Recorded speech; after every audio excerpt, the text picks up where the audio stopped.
हमारे बीच है रणविजय सिंह और साथ में जीवन सिंह सोलंकी। आप दोनों का स्वागत करते हैं। रणविजय जी, आपसे पूछना चाहूँगा कि कोविड-19 का ये संकट काल पूरी दुनिया के लिए बहुत बड़ा है और अप्रत्याशित है, और इसकी सबसे बड़ी मार शायद कहीं ना कहीं पड़ी वो पर्यटन उद्योग पर पड़ी है। इस लिहाज से भी क्योंकि हम जिस जगह बैठे हैं वहाँ पर एक तरह से रोजगार या बहुत बड़ा अर्थव्यवस्था का आधार जो है पर्यटन है। आप बताएं कि ये वर्तमान परिस्थिति में इसका कितना नुकसान हमारे पर्यटन को हुआ है, और आपको क्या लगता है ये स्थिति आगे जाकर सुधरेगी या ऐसी रहेगी? तो सबसे पहले तो मैं आकाशवाणी उदयपुर का धन्यवाद देना चाहूँगा कि उन्होंने हमारे को इस प्रोग्राम में शरीक किया। जहाँ तक कि कोविड-19 की बात है, जब हम टूरिज्म की बात करते हैं तो टूरिज्म काफ़ी सेंसिटिव इंडस्ट्री है, जिसके लिए हम कहते हैं कि सबसे पहले हिट होती है और सबसे लेट रिकवर होने वाली इंडस्ट्री है। और चूँकि देश विदेश में टूरिज्म के नाम पे उदयपुर दुनिया में छाया हुआ है, उस स्थिति को देखें तो आज 4 महीने से जब से ये कोविड का इशू चल रहा है, पर्यटन बिल्कुल ठप सा हो गया है। और पर्यटन के साथ साथ जुड़े हुए जो भी क्षेत्र हैं सारे ही ठप से हो गए हैं। उसमें गाइड भी आ गए, उसमें और भी, चाहे होटल्स हैं, चाहे हैंडीक्राफ्ट्स हैं, चाहे ट्रैवल एजेंट्स हैं, सभी के लिए रोजगार के भी संकट पैदा हो गए हैं और ओवरऑल सब के लिए काफ़ी चैलेंजिंग हो गया है। और अभी जबकि कोई वैक्सीन अभी तक बनी नहीं है, और जैसा कि अखबारों में आ रहा है, उसको देखते हुए जब तक कि कोई ऐसा पॉजिटिव हमारे पास ग्लोबली कुछ ऐसा नहीं मिलता है, तो आने वाले, मैं तो ये कह सकता हूँ कि सीज़न ही हम जो कि अक्टूबर से मार्च मानते हैं फॉरेन टूरिस्ट का, क्योंकि हम इंडियन फॉरेन टूरिस्ट दोनों को लेके चलते हैं, फॉरेन टूरिस्ट को हम अक्टूबर से मार्च का सीज़न मानते हैं, तो आने वाला टाइम फॉरेन टूरिस्ट के लिए तो काफ़ी लगता है कि मुश्किल है जो कि ट्रैवल करेंगे। जहाँ तक इंडियन टूरिस्ट की बात है, जब तक कि प्रॉपर वैक्सीन नहीं बनेगी, जब तक लोगों के अंदर कॉन्फिडेंस डेवलप नहीं होगा कि हम यहाँ शहर में आके तसल्ली से घूम सकते हैं, सारे प्रोटोकॉल यहाँ पर गवर्नमेंट की गाइडलाइंस फॉलो हो रही हैं, तब तक वो आने से हिचकिचाएंगे। तो ये सब चीज़ें जब तक हम यहाँ पर प्रोवाइड नहीं कर पाएंगे, तब तक टूरिज्म को लेके अभी हम कहने की स्थिति में नहीं। कोविड-19 यूँ मान के चलिए कि हवा से प्रसारित होता है, लिहाजा लोगों को एक दूसरे से भौतिक दूरी बनाए रखनी पड़ती है और सफाई और दूसरी चीजें हो गई। पर्यटन जहाँ होता है वहाँ पर एक ही जगह पर बहुत सारे लोग आते हैं, लिहाजा ये बीमारी अपने स्वरूप में ही पर्यटन के कॉन्सेप्ट के खिलाफ है, या यूँ कहें कि भीड़ के ही खिलाफ है। इसका कितना प्रभाव पड़ा है? इसका काफ़ी बड़ा प्रभाव पड़ा है, और इसमें टूरिज्म एक ऐसी इंडस्ट्री है जो कि ज़्यादातर लोग समूह में काम करते हैं, और समूह के अंदर दूरी बनाना बहुत मुश्किल है। तो अगर जो ही टूरिज़्म अगर चलता है और डोमेस्टिक टूरिस्ट अगर चालू होता है, तो उसमें भी हमें इस चीज़ का सबसे पहले डोमेस्टिक ही चालू होगा जैसा कि मुझे लग रहा है। तो उसमें हमें काफ़ी ध्यान रखना पड़ेगा कि इसको दूरी को मेंटेन रखें, हाइजीन का ध्यान रखें, और इसका सबसे अपन ध्यान रखते हुए इसको फिर आगे की तरफ टूरिज्म को बढ़ाने के लिए अपन सब एक साथ में सहयोग कर सकते हैं। जीवन जी, ये जो कोविड-19 का संकट है, क्योंकि इससे पूरा पर्यटन क्षेत्र प्रभावित हुआ है, और पर्यटन में आप शुरू करें तो सबसे पहले ट्रैवल, एक जगह से दूसरी जगह जो व्यक्ति जा रहा है, या स्थानीय स्तर पर भी किसी भी मोड से, चाहे वो टैक्सी हो या हवाई जहाज हो या बस हो या ट्रेन हो, एक तो उसका ट्रैवल का मोड वो प्रभावित हुआ है। उस ट्रैवल के साथ साथ हॉस्पिटैलिटी इंडस्ट्री पूरी प्रभावित हुई, यानी होटल में भी लोग नहीं जाएंगे, और उसके साथ साथ जो मॉन्यूमेंट से बहुत सारी चीज़ें जो आप लोग दिखाने जाते हैं वहाँ भी दिक्कत आएगी। ये सारे संकट के चलते हुए हम ये मान के चलें कि जो पर्यटन उद्योग है इस वक्त बिल्कुल ज़ीरो हो गया है? अभी बिल्कुल तो ये नहीं कह सकता कि ज़ीरो हो गया है। कुछ लोकल पर्यटन में काफ़ी इच्छाएं रहती हैं और वो आना चालू हुए हैं। जैसे हमारा सीज़न होता है अक्टूबर टू मार्च, पीक सीज़न आता है फॉरेनर्स का, और दूसरे टूरिस्ट हैं वो छुट्टियों के हिसाब से आते हैं। तो इसमें मई जून का जो समय था, इसमें लोकल टूरिज़्म जो डेवलप होना था, या जो भी आने वाले लोग थे उनका काफ़ी प्रभावित हुए हैं। और मुझे लगता है कि जैसे ही इस महामारी से अपन उभरेंगे तो सबसे पहले लोकल टूरिज़्म बूस्ट होगा, उसके बाद में दूसरा पर्यटन फॉरेनर्स थोड़ा लेट होगा, लेकिन हो जाएगा। पर्यटन पर रणविजय जी बहुत सारे दूसरे उद्योग भी आधारित हैं, जैसे हमारा हैंडीक्राफ्ट व्यवसाय है, या बहुत सारे छोटे मोटे प्रोडक्ट्स हैं, कपड़े हैं, बहुत सारी चीज़ें पर्यटक खरीदने जाते हैं। किसी भी जगह कोई व्यक्ति जाता है तो सोचता है वहाँ से मैं स्मृति चिन्ह ही ले जाऊँ। तो पर्यटन पर अपरोक्ष रूप से ऐसे बहुत सारे छोटे मोटे, खासतौर पर हैंडीक्राफ्ट के उद्योग है जो आधारित होते हैं। क्या इस कोविड-19 की वजह से उनकी भी कमर टूटी है? बिल्कुल सर, ये आपका कहना बिल्कुल सही है, क्योंकि सब आपस में इंटरकनेक्टेड हैं। अगर पर्यटक खुद ही यहाँ पर नहीं आएगा तो आप सोच सकते हैं कि वो पर्यटक कैसे तो दुकान तक या शोरूम तक पहुँचेगा। अब जब दुकान शोरूम तक नहीं पहुँचेगा तो वो कैसे कोई सामान खरीदेगा, और जब वो सोवेनियर ही नहीं खरीदेगा तो जो बेचने वाले हैं या जो उनको सप्लाई करने वाले हैं सभी उस चेन से जुड़े हुए हैं, सभी उसमें इफेक्टेड होंगे। और ये इस दौर में सब इफेक्टेड हुए भी हैं, तो लोगों के लिए काफ़ी चैलेंजिंग टाइम हो गया है। जीवन जी, आपसे प्रश्न पूछूंगा कि उदयपुर में जो ज्यादातर पर्यटक आते हैं, हालांकि उदयपुर में एक डेस्टिनेशन वेडिंग भी एक पर्यटन का बहाना है, लेकिन और भी बहुत सारे पर्यटन के बहाने होते हैं। किस तरह के पर्यटक परंपरागत तौर पर यहाँ पर ज्यादा आते हैं? उदयपुर पर्यटन के हिसाब से काफ़ी महत्वपूर्ण है, क्योंकि ये उदयपुर अपना काफ़ी सीनिक रहा है और यहाँ के सिटी पैलेस, यहाँ की कल्चर, यहाँ के मंदिर और लेक्स जो कि लाइफलाइन उदयपुर की कह सकते हैं, तो ये चीज़ें काफ़ी आकर्षित करती हैं। और उदयपुर के अंदर मैं मानता हूँ कि पर्यटन बार बार जो भी पर्यटक आ रहा है वो बार बार आ रहा है, और बार बार आने का कारण यही है कि हर बार उसको एक नया एक्सपीरियंस मिलता है, और उस नए एक्सपीरियंस को लेने के लिए जैसे कि हेरिटेज वॉक के लिए भी आता है, कई बार पुराने बाज़ार है उसको भी देखने के लिए आता है। आजकल अभी देखा गया है कि वेजिटेबल मार्केट एक बड़ा अट्रैक्शन हो गया है उदयपुर में, और कुछ पर्यटक जो यहाँ आ चुके हैं वो दूसरी या तीसरी बार फॉरेन टूरिस्ट सिर्फ लाइफ को देखने के लिए आते हैं, और वो लाइफ देखने के लिए उनको कई बार मोन्यूमेंट के में वो चीज़ें नहीं मिलती हैं, तो इसलिए वो ओल्ड सिटी में जाके और उदयपुर की लाइफ को भी देखते हैं। रणविजय जी, लाइफ और भारत जो है परंपरागत रूप से भीड़ भाड़ का, गीतों का, समूह का देश है। यानी यहाँ पर तो हर दिन या मेले का बहाना चाहिए, और ये मेले और ये भीड़ और ये समूह ये विदेश लोगों के लिए एक तरह से बड़े अपरिचित से होते हैं, उन्हें बहुत आकर्षित करते हैं और अच्छे भी लगते हैं। आपको नहीं लगता कि ये दृश्य अब थोड़े से दुर्लभ हो जाएंगे? ऐसा है कि बीइंग ए गाइड हम तो ये है कि पॉजिटिव हमारी अप्रोच होनी चाहिए। ये भी एक समय का दौर है, ये भी गुजर जाएगा, और पॉजिटिव सोचते हुए हम उम्मीद करते हैं कि जल्दी वापस से चीज़ें पटरी पर आएंगी। और वैसे भी उदयपुर का काफ़ी नाम है कई क्षेत्रों में, उसमें मतलब अगर हम उसको दूसरे डोमेस्टिक टूरिस्ट की निगाह से देखें तो ये शौर्य की नगरी है, ये स्वाभिमान की नगरी है, ये त्याग की नगरी है। पर्यटन में जैसे आपसे बात हो रही थी कि इसमें हर तरह के टूरिस्ट आ रहे हैं, रिलीजियस टूरिस्ट भी आ रहे हैं, जो अपने हेरिटेज को देखने आ रहे हैं वो भी आ रहे हैं, फॉरेन टूरिस्ट भी अपने हिसाब से, विलेज कल्चर, रूरल लाइफ, बहुत सारे मतलब एस्पेक्ट है जीवन के। और ठीक है, कुछ एक दौर है जीवन का, तो ये दौर भी निकल जाएगा और फिर हम अच्छी उम्मीद करते हैं। और वैसे भी हम राजस्थान के लिए कहते हैं कि 7 वार 9 त्योहार, तो भगवान करेगा सब अच्छा ही होगा और जल्दी से हम लोग वापस से इसके अंदर आगे बढ़ेंगे। बहुत सारे समय होते हैं मानव के जीवन में या समाज के जीवन में या मानवीयता के लिए या सृष्टि के लिए, ऐसे चैलेंज बनकर उभरते हैं। ये समय भी एक तरह से चुनौती का समय पूरी दुनिया के लिए है, लेकिन चुनौती हमें कुछ सबक भी देती है। तो अभी चूंकि समय है, आपको क्या लगता है इस संकट ने पर्यटन को क्या सबक दिए? सर, पर्यटन के पॉइंट ऑफ व्यू से देखें तो काफ़ी सारी चीज़ें क्या थी कि हम थोड़ा सा नहीं कहना चाहिए कि हम लोग लाइटली लेके चल रहे थे। चाहे हमारी हेल्थ की बात को ले लें, चाहे हमारा जीवन जो शैली थी ना, हमने उसको बहुत ही रिलैक्स वे में ले रखा था। और जब हम फॉरेन टूरिस्ट की बात करते हैं तो हाइजीन के ऊपर विदेशी लोग बहुत ध्यान देते हैं। बाहर के लाइफस्टाइल में ये चीज़ें बहुत लाइफ की उनकी पार्ट ऑफ द लाइफ है।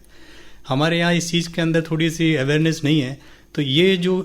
दौर आया है, इससे हमको अगर शिक्षा लेनी चाहिए तो वो सब यही है कि हमको अब अपने आप को नए सिरे से ढलना पड़ेगा। और नए सिरे से डलने के लिए हमारे को ऐसे जो गाइडलाइंस जो सरकार ने बनाई हैं, उस गाइडलाइंस को फॉलो करते हुए एक नया भारत, एक नया टूरिज्म के लिए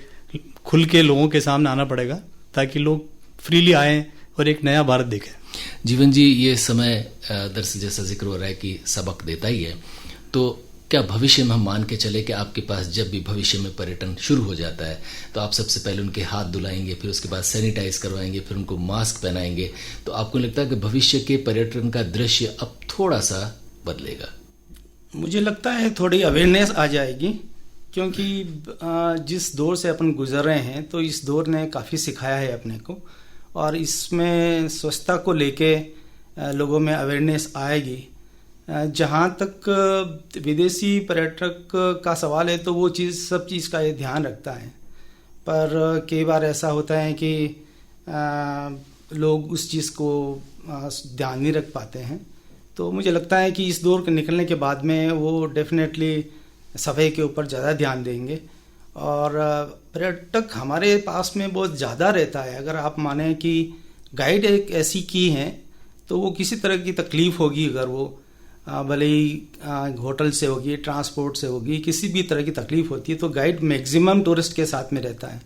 तो उससे शेयर भी करते हैं, बहुत सी चीज़ें वो शेयर करते हैं, तो उसमें कि समाधान भी निकल के आते हैं उनको, तो इसलिए वो एक फ्रेंडली हो जाता है। तो मुझे लगता है कि इस चीज़ के ऊपर अपने को और ज़्यादा ध्यान देने की ज़रूरत होगी, और आने वाले टाइम में अगर पर्यटक को बढ़ाना है तो साफ सफाई के ऊपर और ज़्यादा ध्यान देने की ज़रूरत होगी। रणविजय जी, ये संकट है और ख़त्म होगा ऐसी दुआ करते हैं, उम्मीद करते हैं, और फिर से बाहरें लौटेगी, फिर से दुनिया भर के लोग हमारे यहाँ पर आएंगे। ये बताएं कि जो उदयपुर में बहुत सारे लोग आते हैं, खासतौर पर बाहर के लोग, कौन कौन सी चीज़ें हर आदमी या ज़्यादातर आदमी अपनी स्मृति में यहाँ से लेकर जाते हैं? सर, यहाँ का इतिहास अपने आप में बहुत इम्पोर्टेंट रहा है, क्योंकि अगर हम अगर इंडिया के दूसरे जो प्रिंसली स्टेट्स रहे थे उनसे अपने यहाँ के इतिहास को जब हम कंपेयर करते हैं तो कहते हैं कि अगर मेवाड़ के इतिहास को अगर इंडियन हिस्ट्री में से निकाल दें तो वो महत्व नहीं रहता है। तो यहाँ का इतिहास अपने आप में, यहाँ का विरासत अपने आप में, यहाँ का कल्चर अपने आप में, ये सब विदेशों को आकर्षित करता है। फिर यहाँ की लाइफस्टाइल, यहाँ आज भी आप देखें तो जितना जो रंगीलो राजस्थान कहते हैं वो आके वो जो महसूस करता है, यहाँ के जो तीज त्योहारों को देखता है, सबसे बड़ा यहाँ के लोगों के साथ जब वो मिक्सअप होता है तो उसको लगता है कि वो पधारो हमारे देश की जो संस्कृति है वो जीवंत देखने को उसको ये मिल रही है, और ये अच्छी यादें लेके जाता है, और यही जाके आगे जब चार लोगों के बीच में शेयर करता है तो पर्यटन उसी हिसाब से आगे भी बढ़ता है। रणविजय जी, जो राजस्थान में बहुत सारे लोग आते हैं, बहुत सारी स्मृतियाँ लेकर जाते हैं, लेकिन बहुत बार कई दिक्कतों का भी सामना करना पड़ता है, जैसे कि परिस्थितियाँ होती है। ऐसे में उन दिक्कतों का आप सुलझाव कैसे करते हैं? सर, इसका 2-3 तरीका है। जैसे कि जो ट्रैवल एजेंट्स के थ्रू गाइड्स काम कर रहे हैं, क्योंकि गाइड्स में भी अलग अलग टाइप का है, कुछ मॉन्यूमेंट्स पे बैठने वाले गाइड्स हैं, कुछ ट्रैवल एजेंट्स के थ्रू करते हैं, कुछ फ्रीलांस करते हैं, कुछ होटल्स के थ्रू करते हैं। तो जो ट्रैवल एजेंट्स के थ्रू करते हैं, अगर उनके कोई भी भगवान न करे कोई शिकवे शिकायत होती है या कोई गेस्ट की कोई अपनी तकलीफ होती है तो वो ट्रैवल एजेंट के थ्रू उसके लिए जो भी सॉल्यूशन निकालना होता है वो निकालते हैं। जो फ्रीलांस कर रहे हैं वो अपने, क्योंकि हमारा ये अप्रोच रहता है कि हम हमारे शहर को, क्योंकि we are local ambassadors, guide को एक तरह से यहाँ का राजदूत मानते हैं उस जगह का, तो वो हमेशा चाहेगा कि अपने यहाँ का जितना अच्छा वो प्रेजेंट करे अपने प्रदेश को या अपने शहर को, तो कभी नहीं चाहेगा कि कोई शिकायत लेके जाए। फिर भी जाने अनजाने इंसान ने गलती हो जाती है, तो यहाँ पर्यटन विभाग है, वो वहाँ से जो कनेक्टेड गाइड्स हैं वो अपनी बात वहाँ पर रख के इसका कोई सॉल्यूशन निकालता है। और हर 3 महीने के अंदर यहाँ पर कलेक्टर साहब के थ्रू एक मीटिंग होती है जो टूरिज्म को लेके होती है, उसमें भी हम हमारी जो भी गेस्टों से रिलेटेड कोई अगर तकलीफें होती हैं उसके बारे में डिस्कस करते हैं, उसका रिजल्ट जो भी निकल सकता है पर्यटन के हिसाब से और उनके फेवर के हिसाब से उसका प्रयास करते हैं। संभव है कई दफ़े कोई पर्यटक कुछ ऐसे ही आ जाए जो खुद ही गर्म मिजाज हो या उस शिकायतों से भरने का उनका स्वभाव ही हो, और वो आपसे बिना बात या वैसे ही कोई बहाना निकाल कर आपकी शिकायतें करें या आपसे ऐसा बर्ताव करें, तब क्या करते हैं? सर, ये भारत देश है और भारत देश के अंदर हमने शुरू से ही हमारी ये कल्चर रही है कि अतिथि देवो भव, और गेस्ट इज़ ऑलवेज राइट। हमें अपना दिल इसमें थोड़ा सा बड़ा रखना पड़ता है, क्योंकि वो पर्यटक है, क्या पता वो किस कारण से नाराज़ है, थोड़ा सा हमारे को अपना दिल बड़ा रखते हुए, क्योंकि हमें नहीं पता कि वो किस कारण से नाराज़ है, तो पहली कोशिश तो ये रहती है कि हमारे को थोड़ा सा अपना दिल बड़ा रख के उसको एक्सेप्ट करना चाहिए और कोशिश करके उसको राज़ी करें और बेस्ट पॉसिबल उसको सर्विसेज दें, तो हो सकता है कि उसका मन वापस से ठीक हो जाए। रणविजय जी, ये संकट का समय आप लोगों के लिए भी है, क्योंकि यूँ देखा जाए तो आप आज की तारीख में बिल्कुल विशुद्ध रूप से बेरोजगार हैं। जब पर्यटक ही नहीं है तो आप करेंगे क्या? तो इस समय के आपके संकट, थोड़ा उसके बारे में भी बताएं और उसका क्या सॉल्यूशन आपको नजर आता है? सर, ये क्योंकि मैंने बताया था कि जो भी टूरिस्ट गाइड है वो पर्यटक के ऊपर निर्भर है। अब जब तक टूरिस्ट आएगा नहीं तो पर्यटक गाइड का कहना चाहिए कि उसका रोल एक तरह से नील सा है। तो रही बात आपका जो प्रश्न है कि क्या किया जाए इसके लिए, तो पहले तो पर्यटक आना शुरू हो, और पर्यटक आना शुरू हो तो अगर हम सोचते हैं कि सरकार के थ्रू अगर हम कुछ हेल्प चाहते हैं तो हमने हमारे लेवल पे मुख्यमंत्री महोदय से भी रिक्वेस्ट की है, और भी जो संबंधित विभाग है उनसे भी हमने रिक्वेस्ट की है कि भाई टूरिज्म में गाइड का बहुत बड़ा रोल है। मैं एक आपसे छोटा सा एक उदाहरण देना चाहूँगा कि राष्ट्राध्यक्ष बड़े बड़े अभी रिसेंटली दुनिया के सबसे इम्पोर्टेंट देश अगर कहें कि अमेरिका के प्रेसिडेंट साहब आए, वो पधारे, वो 1 घंटे तक एक टूरिस्ट गाइड के साथ आगरा के ताजमहल को देखा उन्होंने। ऐसी बात नहीं है कि यूपी के अंदर बहुत अच्छे इतिहासविद भी बैठे हुए हैं, शोधकर्ता बैठे हुए हैं, बड़े बड़े IAS ऑफिसर्स बैठे हुए हैं, लेकिन जो काम गाइड का है वो गाइड ही कर सकता है। बड़ा कभी कभी मन कचोटता भी है कि जब ऐसी बातें होती है कि जब बड़े बड़े लोगों को घुमाने की बात आती है तो पर्यटन विभाग कह लो वो गाइड को ढूंढता है, और वही गाइड जब थोड़ा सा बुरे दौर में आता है तो ये सब लोग किनारा कर लेते हैं। हम ऐसी उम्मीद करते हैं कि आज शामिल धुलने चाहिए। आज हाल ये है कि मुझे कहना नहीं चाहिए, लेकिन क्योंकि मेरे दिल के अंदर की वो बोलते हैं कि दर्द है, उसलिए मैं महसूस कर रहा हूँ कि पर्यटक गाइड को मनरेगा के जो एक बोलते हैं अनस्किल्ड लेबर है उससे भी नीचे उसको कई बार करते हैं कि, तो वो हमारे को कचोटता है कि देखो कहाँ देश दुनिया के लोगों को हम जब घुमाते हैं, कई बार बाहर के मिनिस्टर्स आते हैं, उस टाइम गाइड सबसे पहले आगे खड़ा होकर आता है, उस टाइम बाकी जितना भी एडमिनिस्ट्रेशन है वो हम गाइड के पीछे चल रहा है, और वो टूरिस्ट को गाइड जो एक्सप्लेन कर रहा है और वो बड़ा ध्यान से उसको सुनता है। और वही गाइड जब किसी कारण से ऐसी कोविड वाली स्थिति आ जाए या कोई भी परेशानी आ जाए तो उसको पर्यटन से जुड़े हुए लोग ही उसको एक तरह से थोड़ा सा किनारा करते हैं, उसकी बात को गौर करना बंद कर देते हैं। तो वो आपको कचोटता है कि ये दो डबल स्टैंडर्ड क्यों है। जी जीवन जी, ये जो समय है आप लोगों के लिए मुश्किल का समय है, और थोड़ा सा यूं कहें कि ये पर्यटन का पूरा सेक्टर ही अनऑर्गेनाइज है तो भी अतिशयोक्ति नहीं होगी कि कोई भी ऐसा आंकड़ा नहीं है, कोई भी ऐसी सूचना का तंत्र नहीं है जो ये इकट्ठा कर ले कि साहब इतने सच में पर्यटक गाइड इस शहर में इस ढंग से काम करें, उन्हें ये ज़रूरत है या उनको ये काम दिया जा सकता है या उन्हें उनका इस वक्त ये इस्तेमाल हो सकता है। फिर भी इस समय में जब सरकार के संसाधन सीमित होते हुए भी आप कौन सी उम्मीदें इस वक्त सरकार, प्रशासन या दूसरे लोगों से करेंगे, क्योंकि आप लोगों के लिए मुश्किल वक्त है। ये पर्यटक उद्योग ऐसा है कि ये बिल्कुल परफॉर्मेंस बेस है, और इसमें जिसकी परफॉर्मेंस अच्छी है उनको काम ज़्यादा मिलता है और वेजेस भी उनको ज़्यादा मिलते हैं। तो इसमें जब तक पर्यटक आएगा नहीं तब तक ये चीज़, लेकिन बहुत सारे दौर आए हैं इस, और ये भी एक दौर निकल जाएगा। और इससे पहले भी विश्व में जब मंदी, यूरोप में जब ऐसा हुआ, जब 9/11 के टाइम की बात है, तो इस तरह से मैं देखता हूँ कि बहुत सारे दौर आए हैं, लेकिन इस बार ऐसा हुआ कि सब कुछ लॉकडाउन हो गया है। तो थोड़ा सा समय है, निकल जाएगा, और मुझे उम्मीद है कि वापस आने वाले समय में पर्यटक चालू होंगे और सब कुछ पटरी पे आएगा। जीवन जी, आप उदयपुर के प्रतिनिधि हैं बाहर के लोगों के लिए, तो ये प्रोग्राम उदयपुर के लोग सुन रहे हैं, उन्हें क्या कहेंगे जाते जाते? अपना ख्याल रखें, साफ सफाई का ध्यान रखें, क्योंकि आप अगर स्वस्थ हैं तो अपने परिवार को स्वस्थ रख पाएंगे। अगर आप स्वस्थ रह पाएंगे तो शहर भी स्वस्थ रहेगा,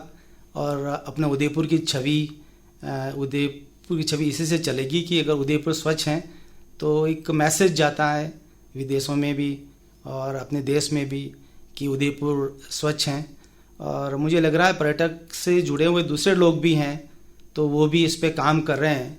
और अतिशीघ्र इस चीज़ से अपन उभर पाएंगे। रणविजय जी, आप जाते जाते क्या कहेंगे उदयपुर वासियों से? सर, मैं सारे शहर के लोगों को ये कहूँगा कि गवर्नमेंट ने बार बार अपने गाइडलाइंस के पर जोर देने के लिए बोला है। उस गाइडलाइंस के अंदर करीब करीब सारी चीज़ें कवर कर रखी हैं, और वो गाइडलाइंस इसलिए है कि अगर हम उसको फॉलो करते हैं तो हम इस बीमारी से